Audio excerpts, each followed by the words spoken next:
This is Renegade for Justice podcast, hosted by me, Renegade for Justice, and also known as Lindsay Floyd.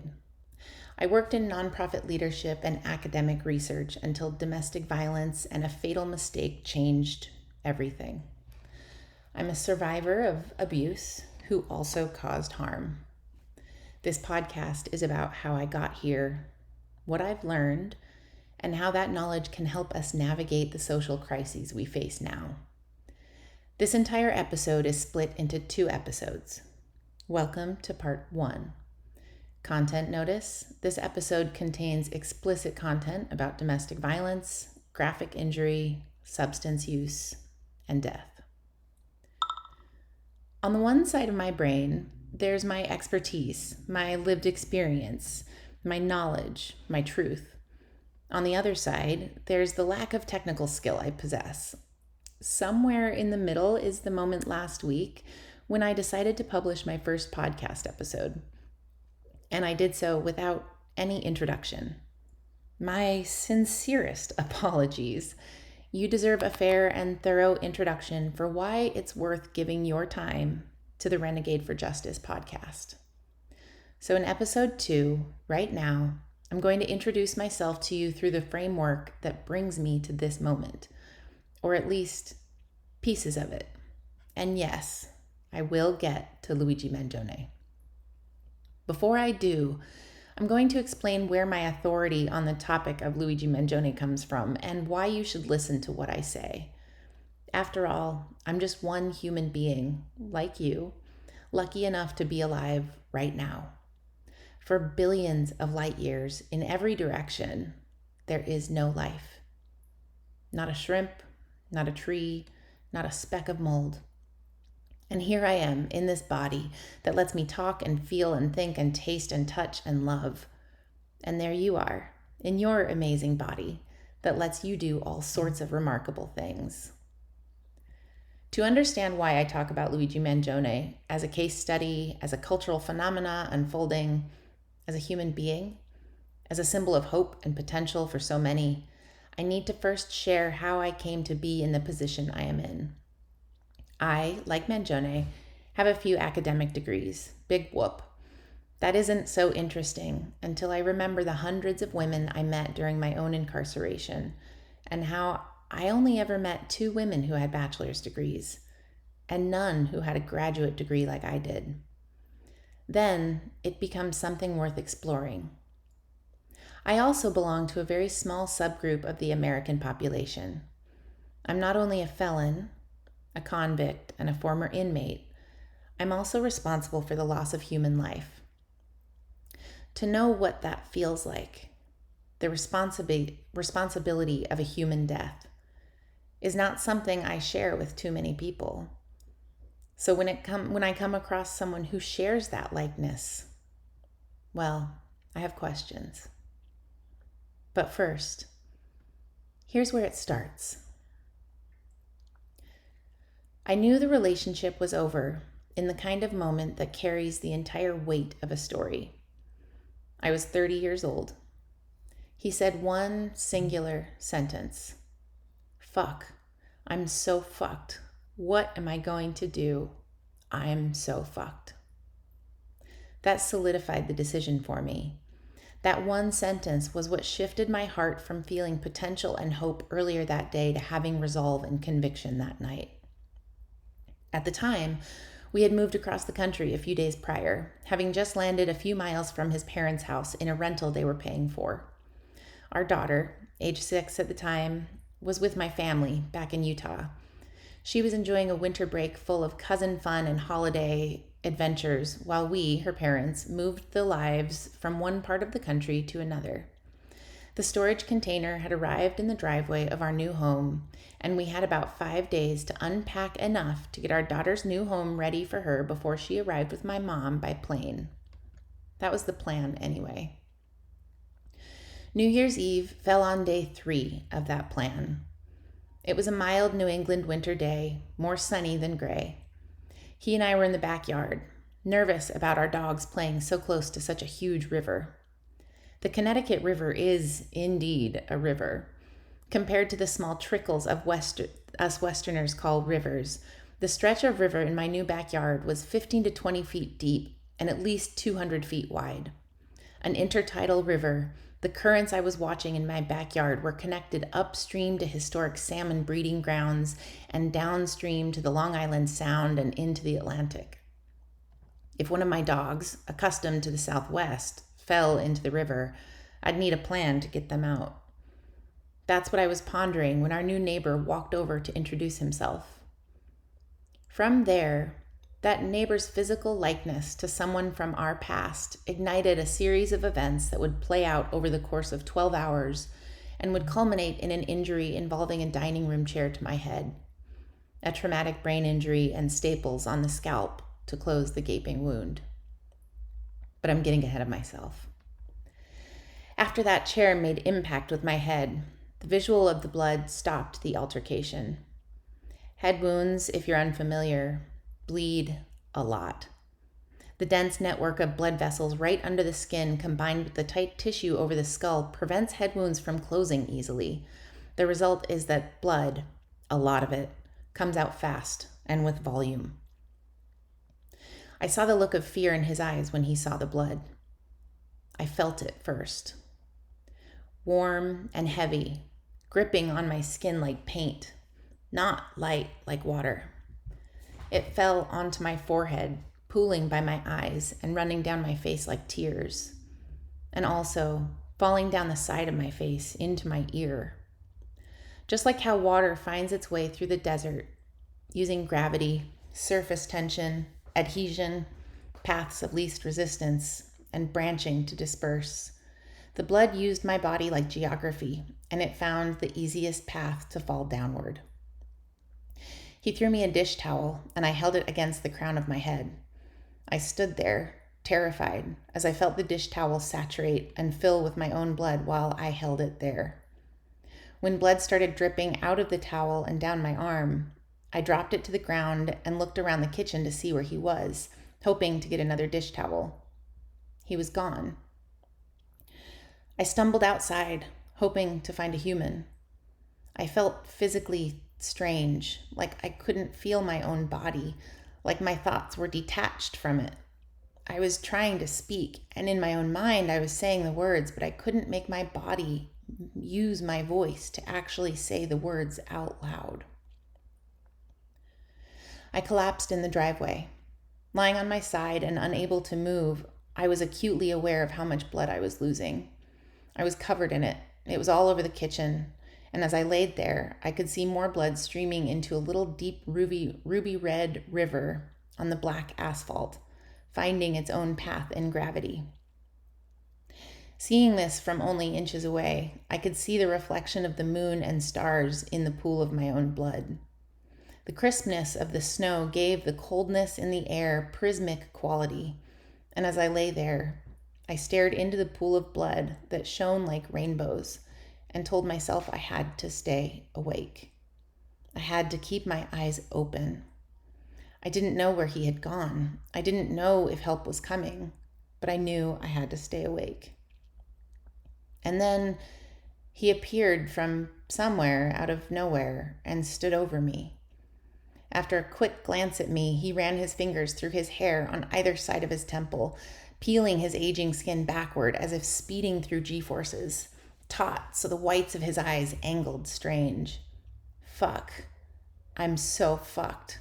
What am I gonna do? I'm so fucked. It was in that moment I knew the relationship was over. I knew I had to stay awake so I could stay alive.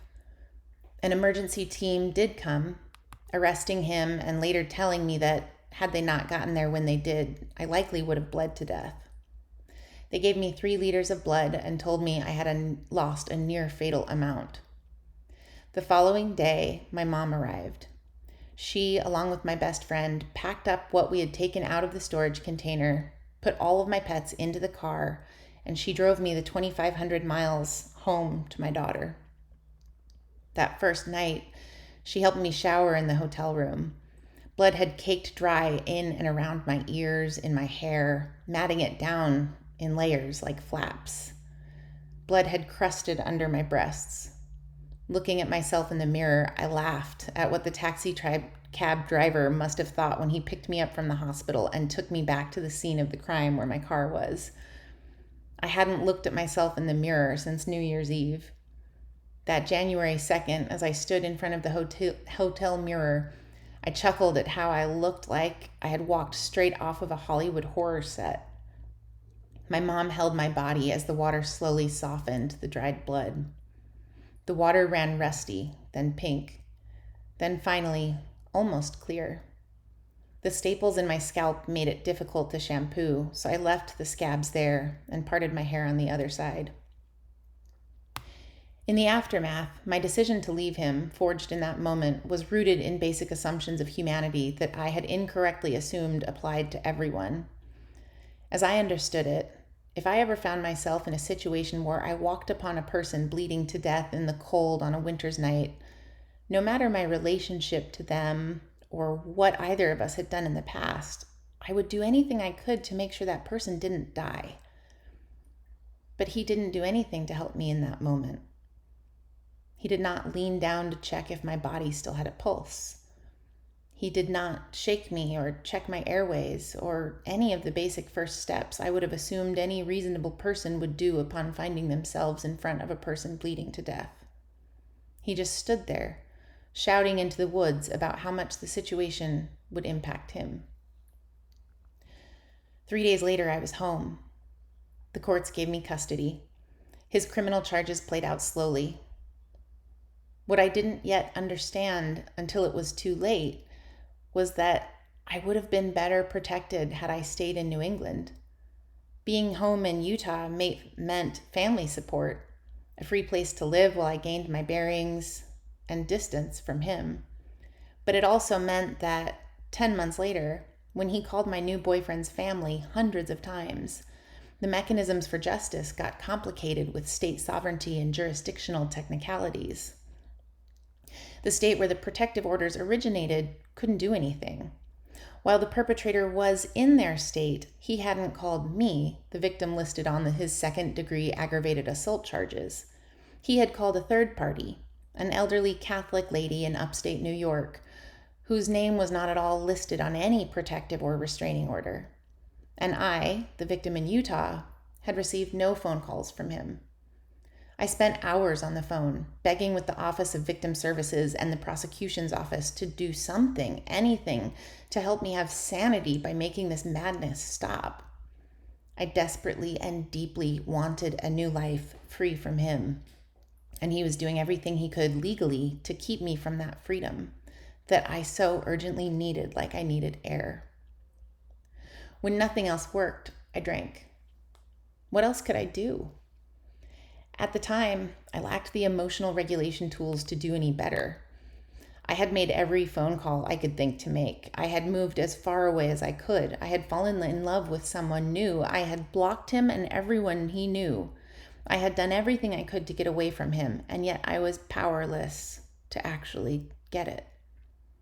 Drinking at least calmed my nerves, gave me something to feel in control of. It dulled the emotions enough to make life palpable. Most of the time. Sometimes it unleashed them, but it was the only dance I knew to move through when my heart was breaking and I was suffering from abuse. My drinking and the abuse will forever be a chicken and egg conundrum. So will my reactive abuse. I was a horrible wife to him. I cheated, and I liked it. I even loved the person I had the affair with, and a piece of me still does, even though I wish it didn't. And I drank to excess, enough to where my drinking and the problems it created became a bigger problem than the abuse. There's a lot of studies that show that intimate partner violence and substance use frequently occur together, but there's rarely any clarity on which comes first. Abuse can drive people to use to cope, and substances worsen cycles of violence. About half of people who are victims of domestic violence also have substance misuse disorders. Alcohol is widely known as an ill-fitting coping mechanism used to dull fear, shame, and physical pain. The survival strategy itself, of course, becomes life-threatening in its own right. Abuse and reactive abuse merge together into one toxic, dangerous, living hell. Looking back, I can pinpoint when it started going toxic. And although it was ill-fated in the stars to begin with, I remember when things changed. I had gotten in a car accident the spring in my first year of grad school. The home was already tense. My new graduate and professional obligations left dishes unwashed and laundry unfolded. At the time, I didn't understand why the dishes meant so much to him. I didn't understand how those dirty dishes were linked to patriarchy, to his own grandiose self-entitlement, to my own conditioning as a woman, or to my decreased desire for intimacy with him. All I understood at the time, was that the accident that totaled the car had been terrifying. And when I called him, still at the scene of the accident and shaken, asking for him to come be with me, he said he was too busy at work and couldn't leave. That was the first violation of core attachment expectations. It was betrayal trauma, erosion of the social contract. As soon as he answered the call and I told him I had been in an accident, his first question was if the car was okay. I felt unimportant. Then, after what he said, I felt stupid for getting in the car accident in the first place. When I tried to explain how him not showing up for me had hurt, he had turned it around on me, on my carelessness, my negligence to do the housework. He had been so busy picking up my slack, how could he be expected to give time for one more thing? I was 26. Our daughter was a toddler. I was almost done with my first year of graduate school. I didn't have time to have big relationship problems, so I let it go, or tried to. That night, we had argued, and I had complained of pain in my ribs. "Take a shot of whiskey," he said. So he wouldn't give me emotional validation, but instead a shot. I picked it up willingly and tossed it down my throat, eager for the relief I knew it would bring. I can't blame him for the glass I raised to my own lips. And yet, there's lingering questions of origin. Had I known better? Had he? But neither of us did. So that's what it became. It became a division of worlds, one where, to the outside world, I had it all. My toddler in preschool, global vacations lined up for the summer, a second year of grad school lined up and ready, and a beautiful, supportive family. A budding career in social justice leadership and organizing. I spoke at conferences and developed a national network of climate activists. But at home, I drank to ignore and numb. I pretended the problems weren't there. I played along when he switched from screaming at the top of his lungs to asking me to cook him steak for dinner. The following year, he learned of the affair and our relationship exploded in one night. His first domestic violence arrest. A brief separation, reunited by a phone call where, in tears, he explained being fired. Still, to this day, I don't know why I cared then. His family has so much money. He's always going to be fine. His level of privilege separates him from any true consequences of unemployment. Sure, he might not be able to get the big bag of weed, but he'll still get the small one. But for whatever reason, at the time, I believed him when he said he was scared, and I believed him when he said he didn't know what he was going to do. And when I heard myself say, "We'll figure it out together," I didn't understand why that felt so wrong. Fast forward a few years and a few moves to different states, hoping if we ran far or fast enough, the problems wouldn't come with us. And finally, everything caught up with us that New Year's Eve. So when I left him, even though I added geography between us, I brought one of the problems, the drinking, with me.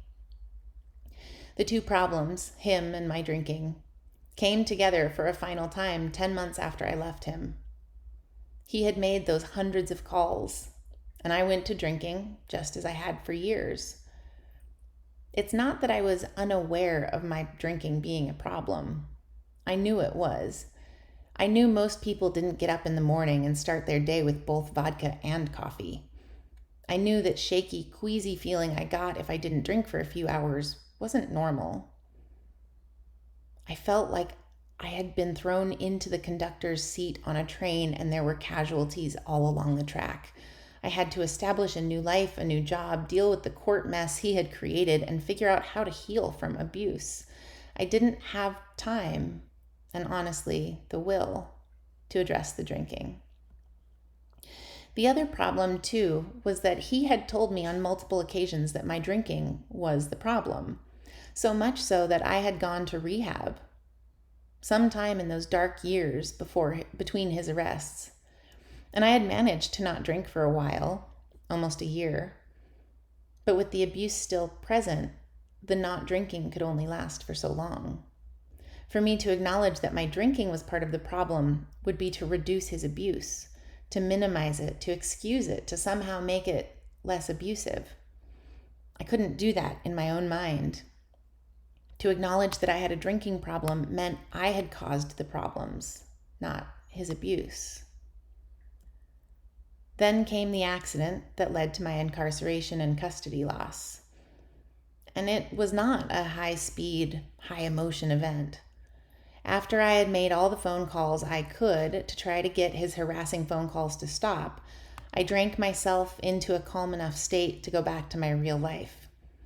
I had a costume to finish, so I mentally set that problematic matter aside and made plans to run to Walmart before picking up my boyfriend from work so I could get the final detail for the costume. I went into the store, found the leggings I was looking for, paid for them, and walked to my car. I wasn't in a rush. I wasn't angry, or at least not enough to admit it. I reversed my car out of the parking stall and moved forward down the row of parked cars. I stopped at the intersection in the parking lot and looked both ways. Seeing no cars coming, I turned left. Going 3 miles per hour, I hit a shopping cart. That force of my car hitting the cart knocked my victim to the ground. Feeling the impact with my car, I put my hazards on and got out. I saw him lying there as a 2-liter bottle of orange soda rolled away in the parking lot. The cake that had been in his cart laid perfectly in its case by the cart's side. I kneeled next to him and held his hands. He said he wanted to get up. He looked fine, he looked alert, but I knew from my own training that he shouldn't get up just in case there was an injury I couldn't see. "Stay laying until help comes," I told him. "It'll be okay. I'll stay with you." I did. I held his hands and I stayed there next to him, talking with him until the ambulance came a few minutes later. When the EMTs ran toward us, I backed up, getting out of the way. I stood there and watched as they lifted him on the gurney. I heard him as he said he wanted to go home and how this was going to ruin his day. And then the doors closed and the ambulance left. That was the only time I saw my victim. I stayed at the scene of the crime for several more hours, not yet under arrest, but also not free to leave. At one point, I walked inside of Walmart so I could pee. It felt strange to walk into the store unaccompanied by any cops, the ones who said I couldn't leave. I hadn't been charged with anything. I hadn't been arrested, but an internal voice kept questioning if I should run out the back door. I knew the Mexican border was too many hundreds of miles away for it to be a practical plan, and my mom had picked up my daughter from school that day. Running wouldn't solve any problems. So I peed. I went back outside. I was finally arrested after they got a warrant to draw my blood. I spent 2 nights in jail, was then released without any charges. 6 weeks later, I went to a court custody hearing where I learned about my victim's death when his attorney told the judge about it. "There was a death in the case, Your Honor, so I imagine charges will be forthcoming." That judge gave him full and immediate custody, and my daughter was on a plane to the other side of the country that same night. My DUI negligent homicide charges would come 4 months later, and I would be sentenced to prison the following August, 10 months after the crime. Utah's indeterminate sentencing laws meant that when I got to prison, I didn't know how long I'd be there. My felony, a third-degree felony, carried a potential sentence of 0 to 5 years. I had gone into my sentencing hearing thinking I'd receive probation, since that's what all of the matrices had pointed to, given my lack of history and show of good citizenry. But the victim's wife had spoken to someone, and that someone had changed her mind. On the day of my sentencing, she told the judge that she wanted me to go to prison to find Jesus. In Utah, that's code for the Mormon version of Christ. The white, blue-eyed, dirty dishwater, brown-haired, clean-shaven Christ. The literal son of their God, not the fully divine and fully human Savior. The older brother to all humans, even Lucifer himself. And proof that if any human is Mormon enough, they too can have the promise of having their own universe to run as their God does. That Jesus. The same one that made me feel like an outcast as a child. The one that made my gay and black friends cry. The one that denounced the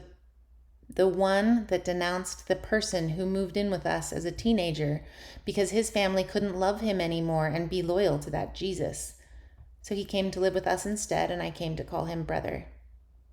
That same Jesus who ruled the state, who was the mascot for abstinence only, despite research showing education to be far more effective.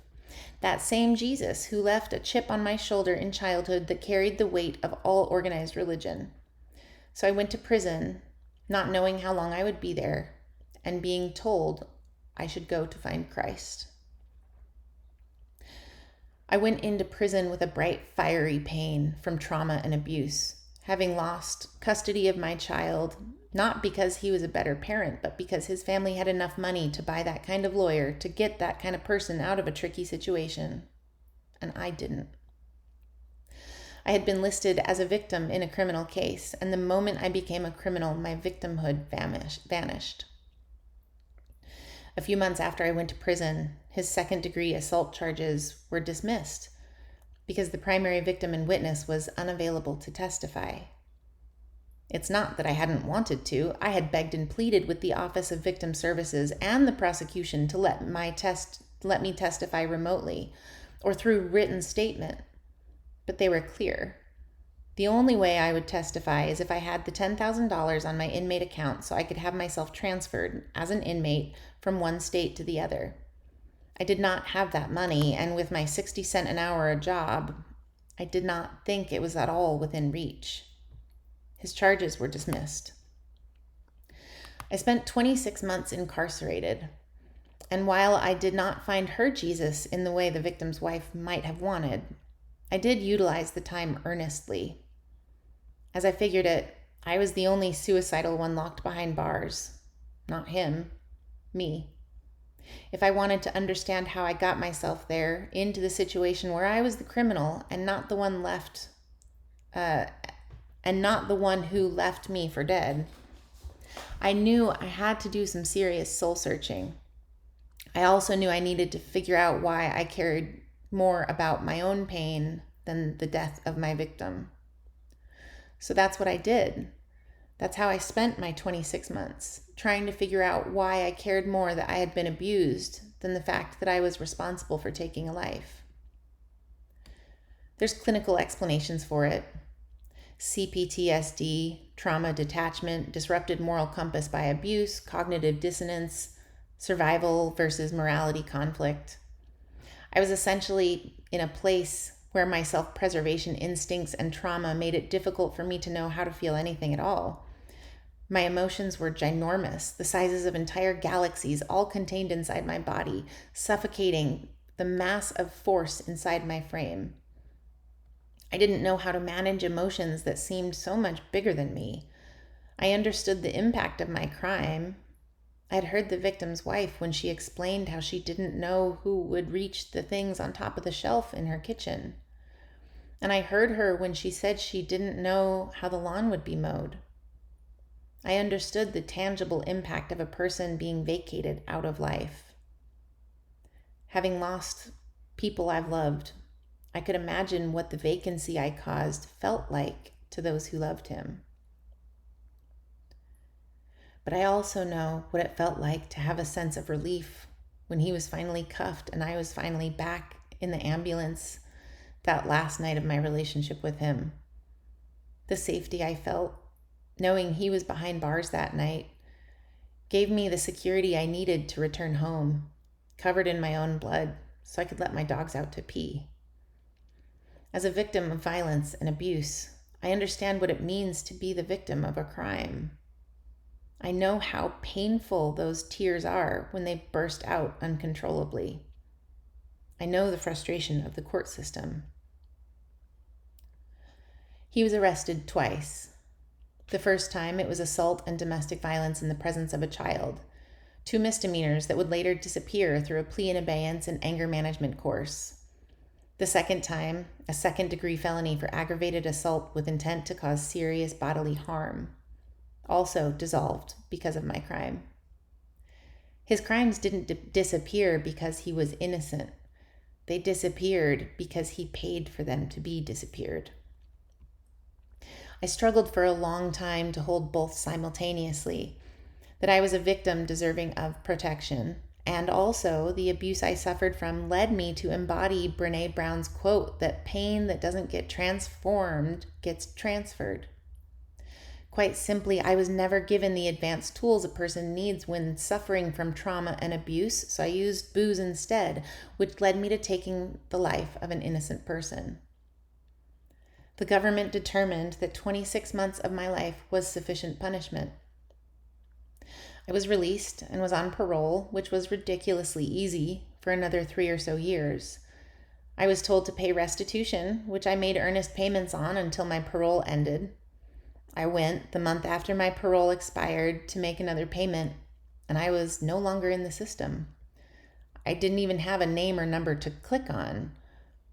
I received a little certificate in the mail resembling some kind of high school teacher, the kind that they might give out to its honor students. The certificate verifies that I have satisfactorily completed parole.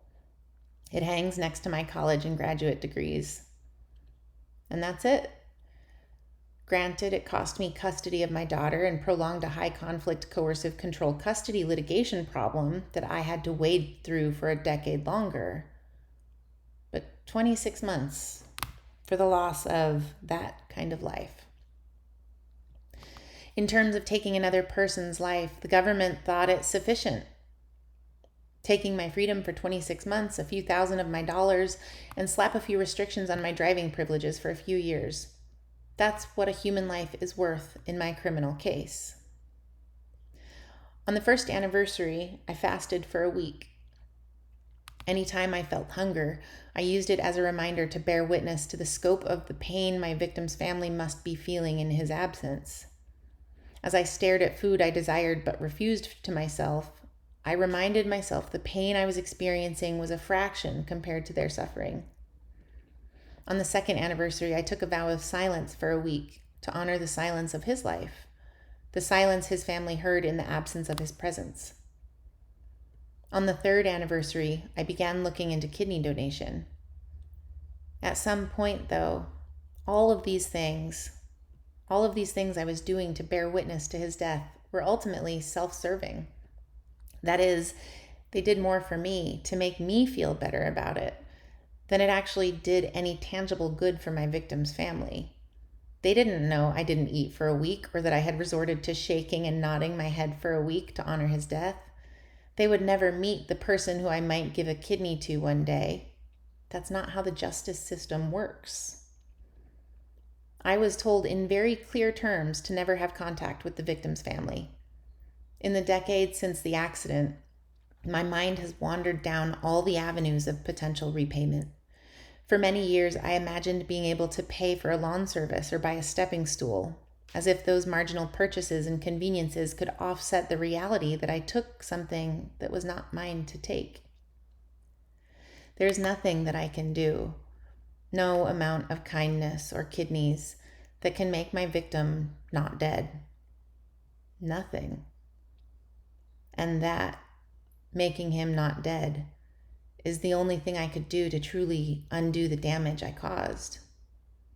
So I'm left in a position where the government is done with punishing me, but I still know that it will never not matter that I'm responsible for taking a human life. What then? What am I supposed to do with this? No one is telling me to feel bad or to do anything for anyone. At this point, me sharing all of this is a choice. I don't have to tell anyone about it. But I choose to because it runs along the same lines of how people are getting annihilated for being courageous enough to share that they just don't have any more compassion for Charlie Kirk's death than that of their aunt who died of cancer. Our society and government is asking us to care about something when we've all been made victims first. That's not to say there hasn't been harm done.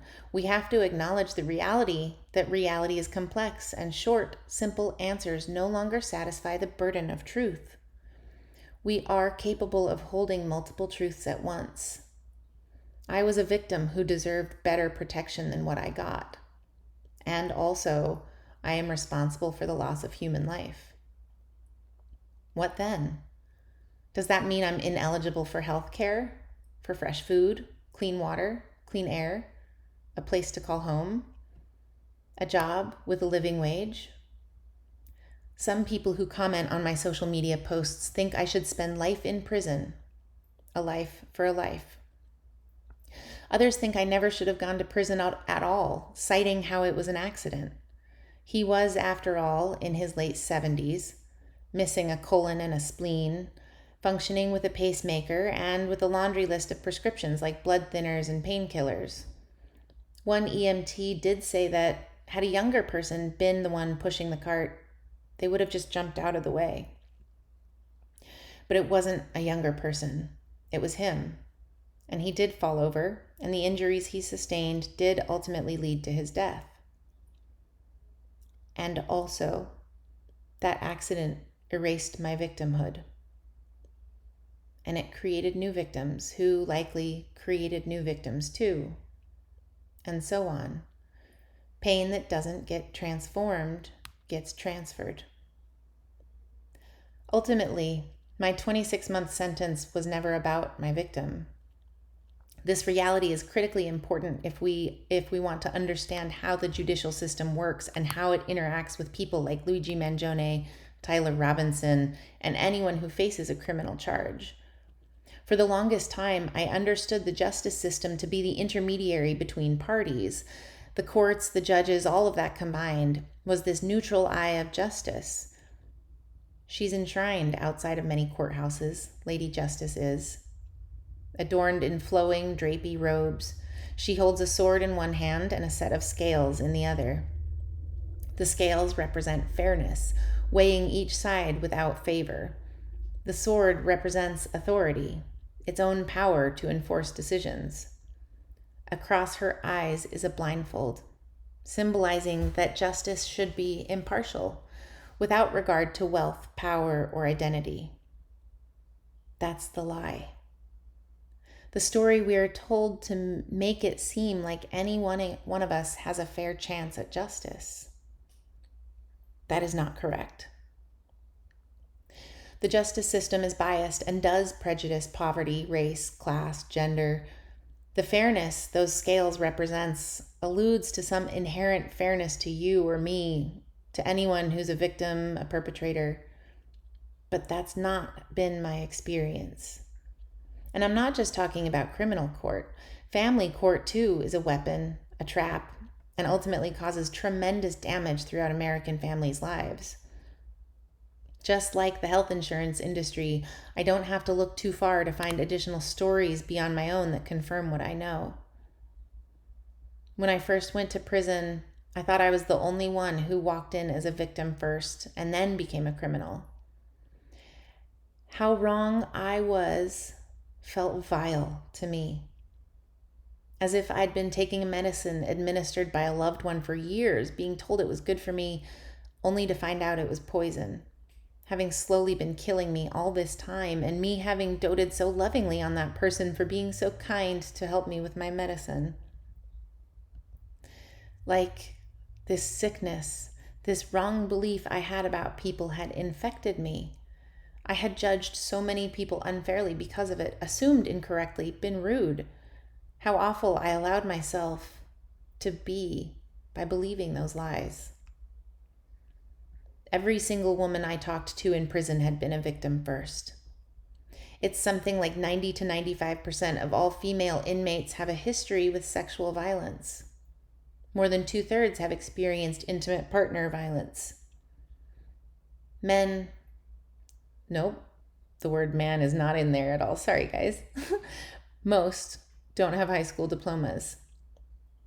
There's one woman I think of all the time, Brandy. She was in her 40s when I knew her a decade ago, though she looked older. Her mother, an indigenous woman from the Dakotas, had never introduced Brandy to her dad or any stories about him.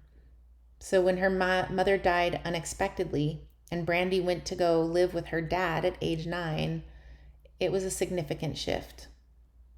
Her dad had been a part of a biker gang, and as soon as Brandy hit puberty, she quickly became a commodity in the gang's drug ring. Borrowed, rented, drugged for complacency, she spent years essentially living as an underage junkie prostitute because of her dad. The state finally stepped in when she was 15. The doctors gave her methadone, and she hopped from foster home to foster home. At 18, she found herself homeless and without anyone to teach her how to get a new methadone prescription. Within weeks, she was back on the streets, doing the only things she knew to do. She had been in and out of prison most of her adult life, rotating essentially between addiction and homelessness with incarceration. All her crimes were drug and homelessness related. I feel lucky that I got to have friendship with sober Brandy. She had such a beautiful heart, such a childlike soul. She had a dream to open a safe home for women, with the idea that any woman could walk in the door and say, "I need help." And a trained staff member would hug her, give her a blanket and cup of tea, and would help create a plan to help.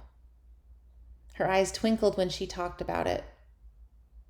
And she cried when she talked about her daughter, taken away but close enough through social circles for gossip and hope. The reality is that if Brandy is still alive, she'll either die because of the drugs, because of living on the streets, or because of negligence in prison medical care. She has no realistic hope at a bright future. A stable, bright future for a woman like Brandy would require tremendous investment. People paid to train her how to be an adult, how to set up utility accounts and manage credit, how to create a grocery store list and store leftovers. I've heard that people's brains stop maturing at the age when they start doing drugs. I don't know how true that is, but I can tell you that when I interacted with Brandy, I often felt like I was talking to a 10-year-old. Our justice system has not been fair to Brandy, who was a victim before she was a criminal. What can fair even look like in her situation, or in mine? To the Justice Department, fair looks like 26 months in prison because that's the message it sends to society. DUI negligent homicide is an acceptable threshold of loss and suffering in society. The government is willing to let Americans have alcohol and to drive cars, fully knowing that people will continue to drive drunk and kill innocent people. Most of the time, the people that get killed are the people who the government can afford to lose.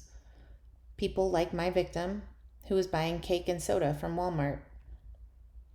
Through the eyes of justice and fairness, he wasn't contributing to society in the same way that they value most.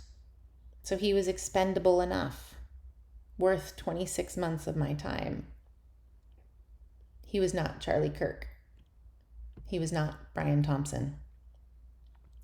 And therein lies the problem.